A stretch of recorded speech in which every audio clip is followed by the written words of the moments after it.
Magandang umaga sa ating lahat, sa ating mga kaibigan sa media. Nandito rin ang ating members ng command group, ang ating DRDA, si General Macala, ang ating DRDO, si Police Colonel Antoria, at ang ating Chief of Staff, si Colonel Mariano. Ngayong umaga na ito, matapos ang aming flag raising ay aming pinagmamalaki, so to speak, ang distribution ng raincoat, PNP prescribed raincoat at PNP prescribed whistle. Almost 2,500 raincoats ang aming distribute. Average ng 18 to 20 raincoats per police station. Kung inyong isipin na bakit itong January lang namin i-issue, ang totoo niyan, last police service anniversary ng August, meron na kaming na-procure na ilang mga samples.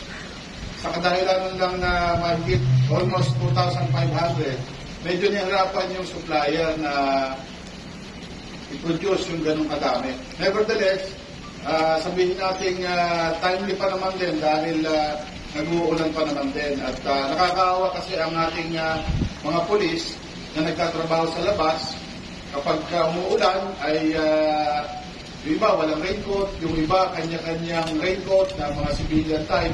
Pero ito ay maganda kasi magandang klase ito. Ang Paul Hans ay isa sa leading supplier ng Philippine National Police at ang quality nito ay maganda.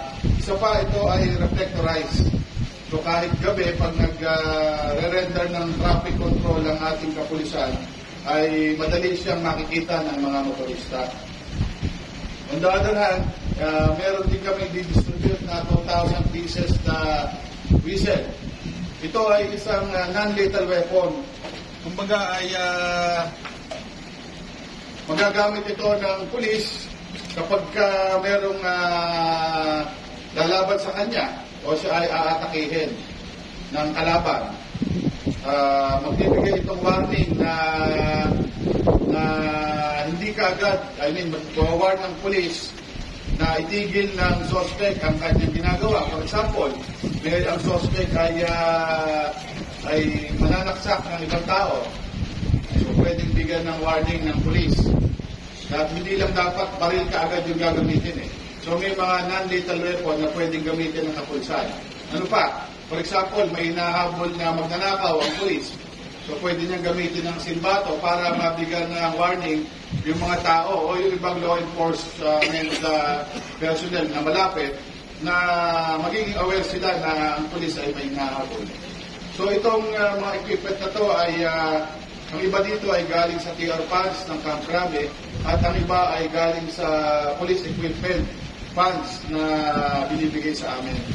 So it only shows na ang mga pondo na galing sa Camp Crame ay ginagamit namin para makabili ng kagamitan ng ating kapulisan. In the same light na nung nagpa-drug test tayo ng more than 13,600 process personnel, ang pondo rin ay gamit sa Philippine anti-drug funds.